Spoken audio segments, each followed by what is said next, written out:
हम तो विशेष हैं नहीं, तो हमें छुट्टी मिल गई। अब जितने अच्छे अच्छे काम करने वो बुद्ध करें और जितने घटिया घटिया काम करने हैं वो हम करेंगे। क्या खेल खेला है, गजब। हम एक सुविधाजनक विभाजन करते हैं, साधारण लोग और असाधारण लोग। और जो साधारण है उसका काम है साधारण ही रह जाना, और जो असाधारण है उसको तो भाई दैवीय भेंट मिली हुई थी, वो तो जन्म से ही अद्वितीय था, उस पर तो ईश्वरीय अनुकंपा थी। किसी पर कोई ईश्वरीय अनुकंपा नहीं होती, सब अपना रास्ता चलते हैं, तय करते हैं। जैसे आप चल रहे हो वैसे ही मैं भी चला हूं, वैसे ही सब चल रहे हैं। कि महात्मा गांधी बड़े अच्छे उदाहरण है ये देखने के लिए कि मिट्टी से कोई उठकर महात्मा कैसे बनता है। आप जितने तरीके के दोष सोच सकते हैं सब महात्मा गांधी में थे। जिन जिन बातों को आप कहते हैं कि अरे ये तो मुझ में होनी नहीं चाहिए, वो सब उनमें मौजूद थी। और उन सब बातों के साथ आगे बढ़ते गए, गांधी जी आगे बढ़ गए, वो बातें पीछे छूट गई। भय उनमें था, दूसरों से प्रभावित हो जाने की वृत्ति उनमें थी, अज्ञान उनमें था, काम वासना उनमें थी। और ये सब भी थोड़े बहुत नहीं, भरपूर मात्रा में। जितने आप में हैं उतने ही, बल्कि हो सकता है उससे ज्यादा। और इन सब दोषों को देखते गए और इनसे मुक्त होते गए। साधना करी उन्होंने लंबी। इस मामले में वो बहुत अच्छे उदाहरण है, क्योंकि पास के हैं, उनका जीवन उपलब्ध है, सब प्रमाण उपलब्ध है। जो पीछे वाले होते हैं ना, दूर के, मान लो 1000 साल पीछे के, उनके साथ हमको बड़ी सुविधा हो जाती है। हम क्या घोषित कर देते हैं कि जब फलाने का जन्म होने वाला था तब उनकी माता जी के सपने में विष्णु भगवान आए और उन्होंने कहा कि ये जो नक्षत्र है ये अति विरल है, ये 10,000 साल में एक बार आता है, और आज तुम्हारे यहाँ जिस बालक का जन्म होगा देवी, वो मेरा ही अवतार है। और जब वो बालक पैदा हुआ तो उसके शरीर पर गदा, शंख और पुष्प आदि निशान पहले से ही मौजूद थे। और बच्चा पैदा हो गया, रोया नहीं, बोला हरिओम। फैला दो इस तरह की कहानियां, फैला दो कि वो तो पैदा ही विशेष हुए थे। गांधी जी के साथ कम से कम हम ये अन्याय नहीं कर सकते कि हम ये कहानी फैला दें कि वो पैदा ही विशेष हुए थे। तो इसलिए मैंने उनके जन्म दिवस पर कुछ बात कही। पुराने लोगों के साथ बड़ी दिक्कत हो जाती है। कबीर साहब से बड़ा प्रेम है मुझे, लेकिन उनके बारे में भी न जाने कितनी कहानियां फैला दी। कहानियां क्या, अफवाहें हैं, बेकार की बातें।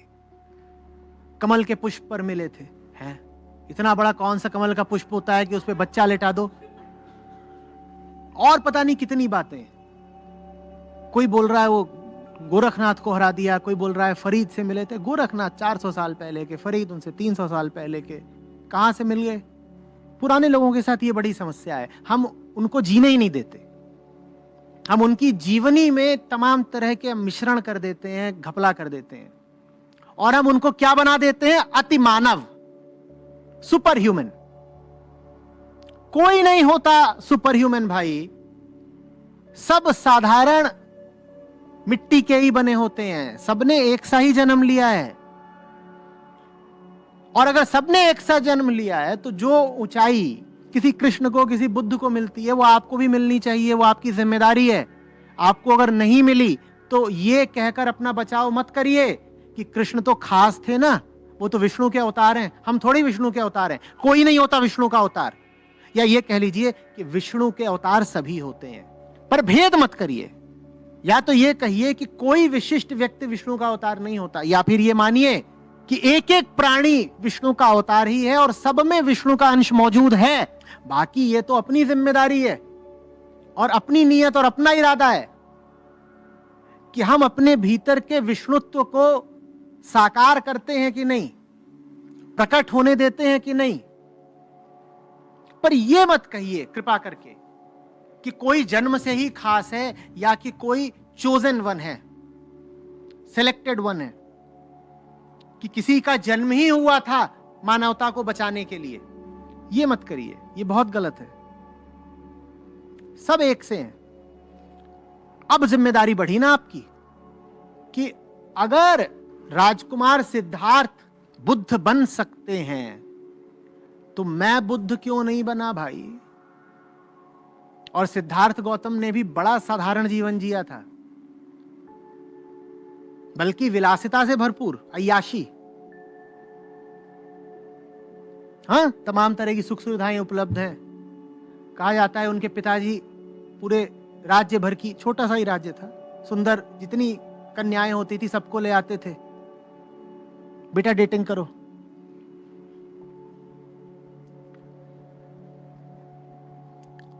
फिर शादी भी हो गई, और शादी भी जिससे हुई वो भी बड़ी सुंदर मोहिनी स्त्री, फिर बच्चा भी कर लिया। ये सब साधारण जीवन के लक्षण हैं या विलक्षण जीवन के? ये सब काम कौन करते हैं, साधारण आदमी या अद्भुत आदमी?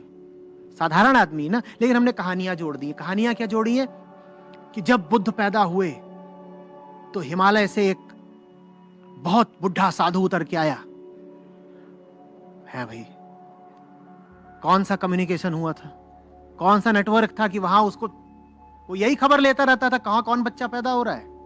और उसने आकर के बुद्ध के पिताजी से कहा, तुम्हारे यहां ये जो बच्चा पैदा हुआ है, मैं इसके चरण स्पर्श करना चाहता हूं, क्योंकि मुझे पता नहीं कि जब तक ये बड़ा होगा मैं बचूंगा कि नहीं, पर मैं इतना बता देता हूं कि ये जो बच्चा पैदा हुआ है या तो ये चक्रवर्ती सम्राट निकलेगा या फिर बहुत बड़ा संत महात्मा।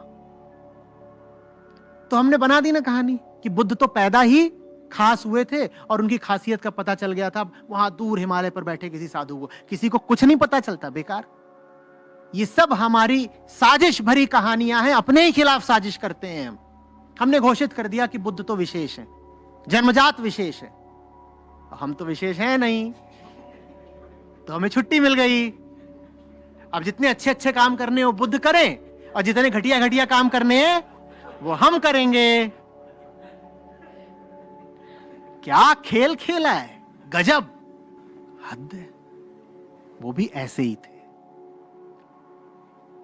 ऐसे ही उन्होंने भी राज्य भोगा है, विलासिताएं भोगी हैं, ऐसे ही उन्होंने भी सब लड़कियां भोगी हैं, उसके बाद ब्याह भी लाए हैं, उसके बाद बच्चा भी पैदा कर दिया है।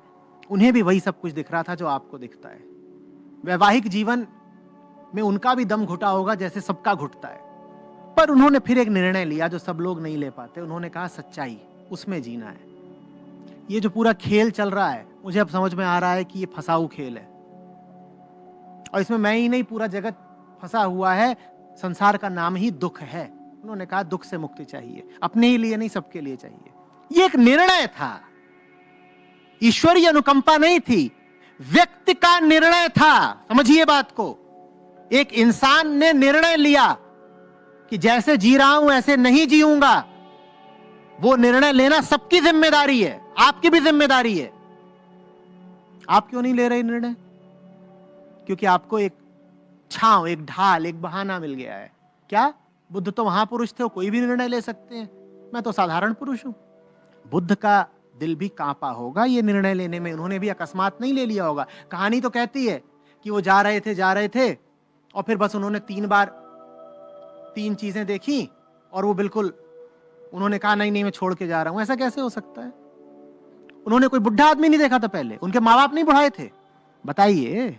कहानी कहती है कि बुद्ध ने देखा एक बूढ़ा आदमी, और कहानी कहती है कि बुद्ध ने देखा एक बीमार आदमी और एक मृत आदमी, और ये सब देख के उन्होंने कहा अरे अगर जीवन ऐसा है तो जीवन तो दुख से परिपूर्ण है और मुझे कुछ करना होगा। राजमहल में कोई बीमार नहीं पड़ता था क्या? और तो छोड़ दो, बुद्ध के माता पिता बूढ़े नहीं हो गए थे, तो ऐसा कैसे हुआ कि उन्होंने पहले कोई वृद्ध देखा ही नहीं था? निश्चित रूप से देखा था, देखते आ रहे थे, भीतर आत्म मंथन चल ही रहा था।